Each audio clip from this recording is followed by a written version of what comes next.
السلام علیکم ورحمۃ اللہ وبرکاتہ۔ میں ہوں حافظہ الماس حسنین۔ آج میں آپ کی خدمت میں حاضر ہوں ایک نئے مسائل ایک نئے موضوع کو لے کر، جس پر میں زیر بحث کرتی ہوں اور امید کرتی ہوں کہ آپ اسے سنتے بھی ہوں گے، انہیں سمجھتے بھی ہوں گے۔ نہیں کچھ سمجھ آتا تو نیچے کمنٹ باکس میں آپ میسیج کر سکتے ہیں، آپ اپنا مسئلہ بتا سکتے ہیں، میں آپ کو اس کا جواب دوں گی۔ اور ہم ادھر بیٹھے ہوتے ہیں اس لیے کہ آپ کے مسائلوں کو، آپ کے اندر جو کنفیوژن ہے اسے دور کر سکیں۔ آج کا میری ویڈیو کا موضوع ہے کہ طہارت کا بیان۔ طہارت یعنی پاکی، اسلام میں اس کا بہت بڑا رول ہے، بہت بڑا رول ماڈل ہے اسلام میں طہارت کا۔ اللہ تعالیٰ نے قرآن میں فرمایا ان اللہ یحب التوابین و یحب المتطہرین، یعنی یقین جانو کہ اللہ تعالیٰ خوب توبہ کرنے والوں کو اور اچھی طرح پاکی حاصل کرنے والوں کو دوست رکھتے ہیں۔ نماز صحیح ہونے کے لیے بدن، کپڑے اور جائے نماز کا پاک ہونا، باوضو ہونا شرط ہے۔ حدیث میں آتا ہے کہ نبی کریم صلی اللہ علیہ وآلہ وسلم نے کوئی نماز بغیر پاکی کے قبول نہیں ہوتی، فرمایا کہ کوئی نماز بغیر پاکی کے قبول نہیں ہوتی اور کوئی صدقہ حرام مال سے قبول نہیں ہوتا۔ وضو کے فرائض، وضو میں 4 فرض ہوتے ہیں۔ پیشانی کے بالوں سے لے کر تھوڑی کے نیچے تک اور دونوں کانوں کی لوؤں تک منہ دھونا، دونوں ہاتھ کونیوں سمیت دھونا، چوتھائی سر کا مسح کرنا، دونوں پاؤں ٹخنوں سمیت دھونا۔ وضو کی سنتیں: نیت کرنا، شروع میں بسم اللہ پڑھنا، 3 بار دونوں ہاتھ کلائی تک دھونا، مسواک کرنا، 3 بار کلی کرنا، 3 بار ناک میں پانی ڈالنا، ہر عضو کو 3 بار دھونا، داڑھی اور ہاتھ پاؤں کی انگلیوں کا خلا کرنا، پورے سر اور دونوں کانوں کا مسح کرنا، ترتیب وار دھونا کہ پہلے منہ دھوئے، پھر کونیاں سمیت ہاتھ دھوئے، پھر سر کا مسح کرے، پھر پاؤں دھوئے۔ لگاتار اس طرح دھونا کہ پہلا عضو خشک نہ ہو پائے اور دوسرا عضو ڈل جائے۔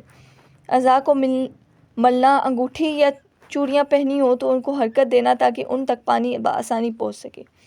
مستحبات وضو: دائیں طرف سے شروع کرنا، گردن کا مسح کرنا، وضو کے کام خود کرنا، دوسروں سے مدد نہ لینا، قبلہ کی طرف منہ کر کے بیٹھنا، پاک اور اونچی جگہ پر بیٹھ کر وضو کرنا، وضو کا بچایا ہوا پانی کھڑے ہو کر پینا۔ مستحب چھوٹ جانے سے وضو تو ہو جاتا ہے مگر مستحب کا جو ثواب ہے وہ نہیں ملتا، اور مستحب کا درجہ سنت سے کم ہے۔ مکروہات وضو: ناپاک جگہ پر وضو کرنا، سیدھے ہاتھ سے ناک صاف کرنا، وضو میں دنیا کی باتیں کرنا، سنت کے خلاف وضو کرنا، زور سے چھپکے مارنا یعنی زور زور سے اپنے منہ پہ پانی مارنا، پانی زیادہ بہانا، نواقص وضو: ان چیزوں سے وضو ٹوٹ جاتا ہے: پیشاب یا پخانہ کرنا یا ان دونوں راستوں سے کسی اور چیز کا نکلنا، ریح یعنی ہوا کا پیچھے سے نکلنا، بدن کے کسی مقام سے خون یا پیپ کا نکل کر بہہ جانا، منہ بڑھ کے کہنا، لیٹ کر یا سہارا لگا کر سو جانا، بیماری یا کسی اور وجہ سے بے ہوش ہو جانا، جنون یعنی دیوانہ ہو جانا، رکوع سجدے والی نماز میں قہقہ لگا کر ہنسنا۔ وضو کا طریقہ: وضو کرنے کا طریقہ یہ ہے کہ پاک برتن میں پاک پانی لے کر پاک جگہ پر بیٹھیں، اونچی جگہ ہو تو بہتر ہے تاکہ اس کے جو چھینٹے ہیں وہ آپ کے کپڑوں پر نہ آ سکیں۔ قبلہ کی طرف منہ کر لو تو اچھا ہے، اور آستین کوہنیوں سے اوپر تک چڑھا لو، پھر بسم اللہ پڑھو، 3 بار گھٹنوں تک دونوں ہاتھ دھو، پھر 3 بار کلی کرو اور مسواک کرو، مسواک نہ ہو تو انگلی سے دانت مل لو، پھر 3 بار ناک میں پانی ڈال کر بائیں ہاتھ سے ناک صاف کرو۔ ناک میں پانی ڈالنے کا مطلب یہ ہے کہ سانس کے ساتھ نرم جگہ تک پانی لے جائیں، پھر 3 مرتبہ منہ دھوئیں۔ منہ پر پانی زور سے نہ مارو بلکہ آہستہ سے پیشانی پر پانی ڈال کر دھو۔ پیشانی کے بالوں سے تھوڑی سے نیچے تک اور ادھر ادھر دونوں کانوں کی لو تک منہ دھوئیں، پھر کونیوں سمیت دونوں ہاتھ دھوئیں۔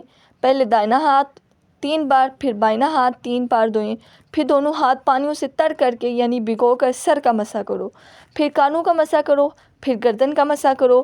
مسح صرف 1 مرتبہ کرنا چاہیے، پھر 3 مرتبہ دونوں پاؤں ٹخنوں سمیت دھو، پہلے داہنا پاؤں پھر بایاں پاؤں دھو۔ سر کا مسح اس طرح کرو کہ دونوں ہاتھ پانی سے تر کر کے دائیں ہاتھ اوپر، ہاتھ کی انگلیاں برابر ملا کر پیشانی کے بال رگڑ کر گدی تک لے جاؤ، پھر گدی سے دونوں ہاتھ کی ہتھولیوں کانوں کے پاس سے گزرتے ہوئے واپس پیشانی تک لے آؤ۔ اس کے ساتھ ہی کانوں کا مسا اس طرح کرو کہ کانوں کی دونوں سوراخوں میں شہادت کی انگلیاں داخل کرو اور انگوٹھوں سے کان کی پشت کا مسا کرو اور انگلیوں کی پشت سے گردن کا مسا کرو۔ وضو سے فارغ ہو کر آسمان کی طرف منہ کر کے یہ دعا پڑھو، اشہد ان لا الہ الا اللہ وحدہ لا شریک لہ واشہد ان محمدا عبدہ ورسولہ اللہم اجعلنی من التوابین واجعلنی من المتطہرین۔ میں گواہی دیتا ہوں کہ اللہ کے سوا کوئی معبود نہیں، وہ تنہا ہے، اس کا کوئی شریک نہیں، اور گواہی دیتی ہوں کہ بلا شبہ حضرت محمد مصطفیٰ صلی اللہ علیہ وآلہ وسلم اللہ کے بندے اور اس کے رسول ہیں۔ اللہ تعالیٰ مجھے بہت زیادہ توبہ کرنے والوں میں اور بہت زیادہ پاکی حاصل کرنے والوں میں شامل فرما۔ غسل کا طریقہ کیا ہے؟ طہارت پاکی ہے، تو اگر وضو کا مسئلہ بیان ہوا ہے تو غسل کا بھی مسئلہ بیان کروں گی میں، کہ جب غسل کا ارادہ کرے تو پہلے استنجا کر لے، اور کسی جگہ ظاہری ناپاکی لگی ہو تو اس کو دھو لیں، پھر وضو کرے جیسے نماز کے لیے وضو کرتے ہیں۔ اگر پختہ جگہ ہو یا تخت یا پتھر پر غسل کر رہا ہو تو پاؤں ابھی دھو لیں۔ اگر کچی جگہ میں غسل کر رہا ہو تو پورا غسل کر کے آخر میں پاؤں دھوئیں۔ غسل کے وضو میں کلی کرتے ہوئے خوب خیال کرے کہ حلق تک پانی لے جائیں اور منہ بڑھ کے کلی کرے۔ اگر روزہ نہ ہو تو غرارہ بھی کرے اور ناک میں جہاں تک نرم جگہ ہے وہاں تک سانس کے ساتھ پانی لے جاؤ۔ وضو کے بعد تھوڑا سا پانی لے کر سارے بدن پر مل لو۔ اس کے بعد 3 بار سر پر پانی ڈالے، پھر 3 مرتبہ داہنے کان پر، پھر 3 مرتبہ بائیں کندھے پر پانی ڈالے اور ہر جگہ خیال کر کے پانی پہنچائے۔ بال برابر بھی جگہ سوکھی رہ جائے گی تو غسل نہ ہوگا۔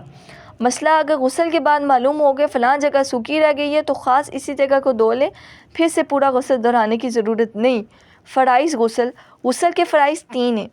خوب حلق تک پانی سے منہ بھر کے کلی کرنا، ناک میں سانس کے ساتھ پانی چڑھانا جہاں تک نرم جگہ ہو، تمام بدن پر ایک بار پانی بہانا۔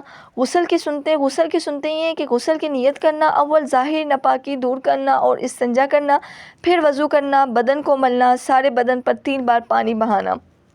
مکروہات غسل کے مکروہات یہ ہیں کہ پانی بہت زیادہ گرانا، اتنا کم پانی لینا کہ اچھی طرح غسل نہ کر سکے۔ نبی کریم صلی اللہ علیہ وآلہ وسلم نے فرمایا کہ 3 جگہوں پر کبھی تاخیر نہ کرنا، ایک نماز میں جب اس کا وقت ہو جائے، دوسرا جنازے میں جب وہ بالکل تیار ہو جائے، اور تیسرا نکاح میں